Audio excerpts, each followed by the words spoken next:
بسم اللہ الرحمن الرحیم۔ تمام تعریفیں اللہ کی جو تمام جہانوں کا پالنے والا ہے۔ درود و سلام حضرت محمد صلی اللہ علیہ وآلہ وسلم پہ جو تمام جہانوں کے لیے رحمت ہے۔ نبی آخر الزمان حضرت محمد صلی اللہ علیہ وآلہ وسلم کا فرمان عالی مقام ہے کہ قبر میں تمام انسانوں سے 4 سوال پوچھے جائیں گے۔ وہ 4 سوال کیا ہیں؟ من ربو کا، من دینو کا، من نبیو کا، کہیں پہ ہے من نبیو کا، کسی کتاب میں ہے کہ پوچھا جائے گا کہ فلاں شخص جو تمہارے سامنے بیٹھا ہے کون ہے۔ اور چوتھا سوال اگر کوئی جواب دے دیتا ہے ان کا تو اس سے پوچھا جائے گا تجھے یہ کیسے معلوم ہے۔ اگر کوئی جواب نہیں دیتا تو اس سے بھی پوچھا جائے گا کیا تو نے اللہ کی کتاب نہیں پڑھی تھی۔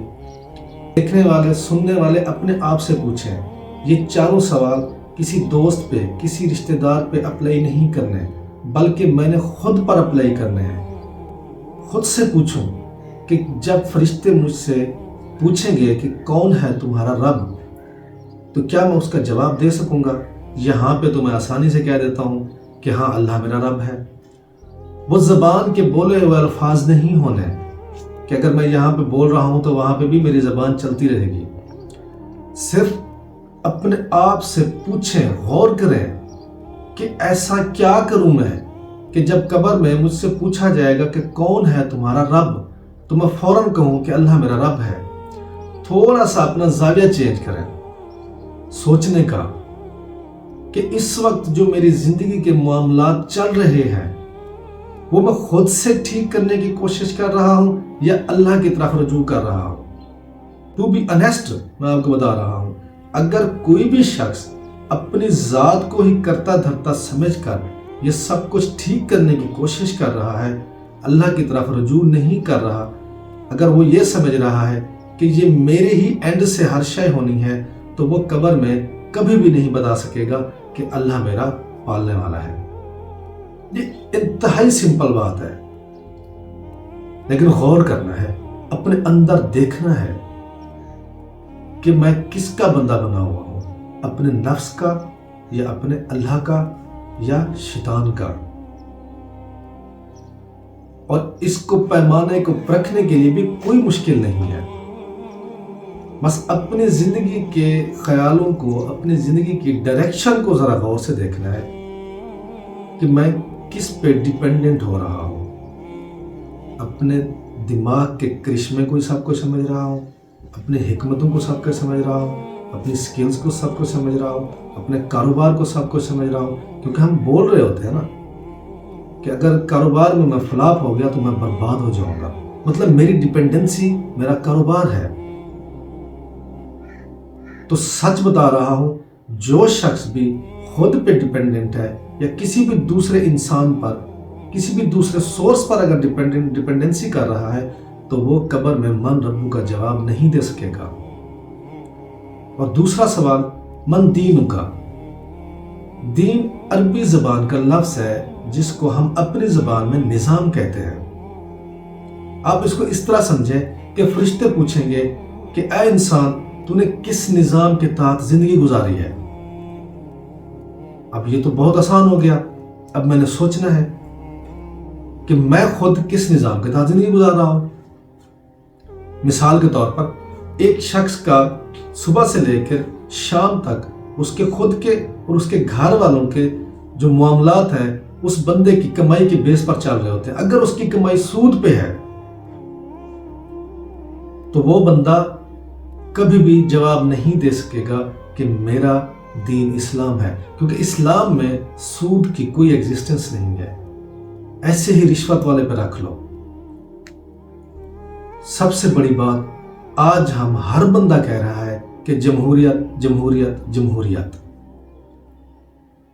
لیکن اسلامی نظام میں جمہوریت نہیں ہے۔ جمہوریت کی ہم ڈیفینیشن کیا کرتے ہیں کہ انسانوں کا نظام انسانوں کے لیے، لیکن اللہ کا نظام اسلام، اللہ کے نظام دین میں کیا ہے؟ اللہ کا نظام انسانوں کے لیے، اللہ کی حاکمیت انسانوں کے لیے، لیکن ہم کیا کہہ رہے ہیں؟ انسانوں کا نظام انسانوں کے لیے۔ اب اگر کوئی بھی اس جمہوریت کو ہی ایک پیور سسٹم سمجھ رہا ہے تو وہ یہ نہیں بول سکے گا کہ میں نے اسلامی نظام کے تحت زندگی گزاری ہے، کیونکہ میں تو یہاں پہ ڈیموکریسی کے سسٹم پہ گزار رہا ہوں، اس کو ہی سب کچھ سمجھ رہا ہوں، تو میں جواب نہیں دے سکوں گا۔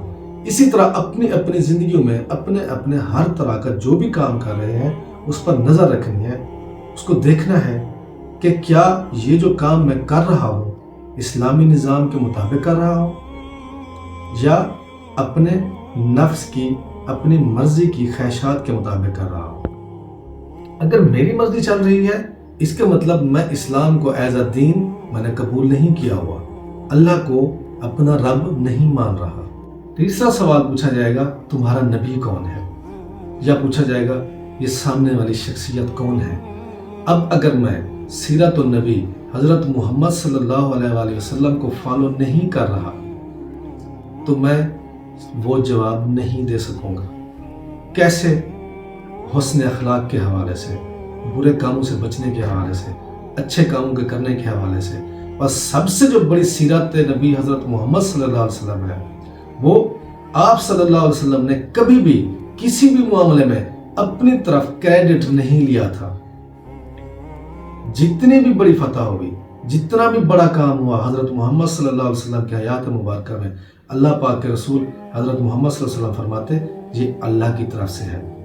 انہوں نے کبھی بھی کوئی بھی چیز، کوئی بھی تعریف اپنی طرف منسوب نہیں کی، یہ نہیں فرمایا کہ یہ میری وجہ سے ہوا ہے۔ ایک واقعہ بھی ہے، ایک بدو آیا، اس نے کہا اے نبی جیسے آپ چاہیں جیسے اللہ چاہے۔ آپ صلی اللہ علیہ وسلم نے فرمایا کیا تو نے مجھے اللہ کا شریک کر دیا؟ مطلب یہ سیرت النبی حضرت محمد صلی اللہ علیہ وسلم سراپا حسن ہے، سراپا اخلاق ہے، لیکن جو سب سے زیادہ ہے وہ یہ ہے کہ حضرت محمد صلی اللہ علیہ وسلم نے اپنی حیات مبارکہ میں سب کچھ اللہ کو ہی مانا، اللہ کو ہی رب مانا، سارا کریڈٹ اللہ کو ہی دیا، اپنی تعریف نہیں کروائی۔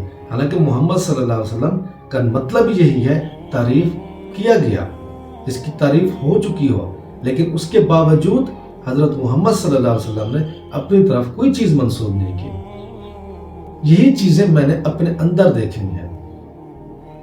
اور چوتھا سوال پوچھا جائے گا کہ یہ جو بندہ جواب دے دے گا کہ تجھے ان چیزوں کا کیسے پتہ ہے؟ اب جو بھی بندہ ان کا جواب صحیح دے گا وہ بولے گا میں نے اللہ کی کتاب قرآن مجید سے یہ سب کچھ پڑھا تھا۔ لیکن سوچنا تو ان کو چاہیے جو یہ کہتے ہیں کہ اگر تم نے کتاب خود پڑھی تو تم گمراہ ہو جاؤ گے۔ اور انہوں نے کیا کیا؟ اس چوتھے سوال کا جواب ہی نہیں دیتے۔ ہمارے مسلمانوں کا ایک المیہ بن چکا ہے، کوئی احادیث شیعہ والوں کے لیے ضعیف ہے، کوئی احادیث سنی والوں کے لیے ہے، کوئی احادیث اہل حدیث والوں کے لیے ہے۔ یہ المیہ ہو چکا ہے ہمارے لیے۔ ایک ہی حدیث ایک کے لیے حسن ہے، ایک کے لیے ضعیف ہے۔ ہم انسانوں کا دماغ تو یہ ہے، ہم سمجھدار تو اتنے ہیں، اور کچھ انسان یہ دعویٰ کر بیٹھے ہیں کہ خود قرآن ترجمے کے ساتھ پڑھ لیا تو تم گمراہ ہو جاؤ گے۔ کیسے گمراہ ہو جائیں گے؟ قبر میں میرے نبی مجھے فرما کر جا رہے ہیں، قبر میں جو بندہ جواب دے گا وہ اس قرآن کی بیس پر ہی دے گا، وہ اس بیس پر نہیں دے گا کہ مجھے فلاں شخص نے بتایا تھا۔ اور جو جواب نہیں دے سکے گا وہ کیا کہے گا فرشتوں کو کہ میں نے لوگوں کی تقلید کی اور جواب نہیں دے سکا، میں نے قرآن مجید کو نہیں پڑھا، میں نے قرآن مجید پر غور نہیں کیا۔ یہ سمپل سے کوسچن ہے، لیکن ان کے پیچھے ہمارے کانشیس یا سب کانشیس کا بہت زیادہ رول ہے۔ یہ صرف زبانی الفاظوں سے نہیں ہونا، اپنی ہی زندگیوں میں نے اپنی لائف میں اپنے اندر غور کرنا ہے کہ کیا میں جواب دے سکوں گا،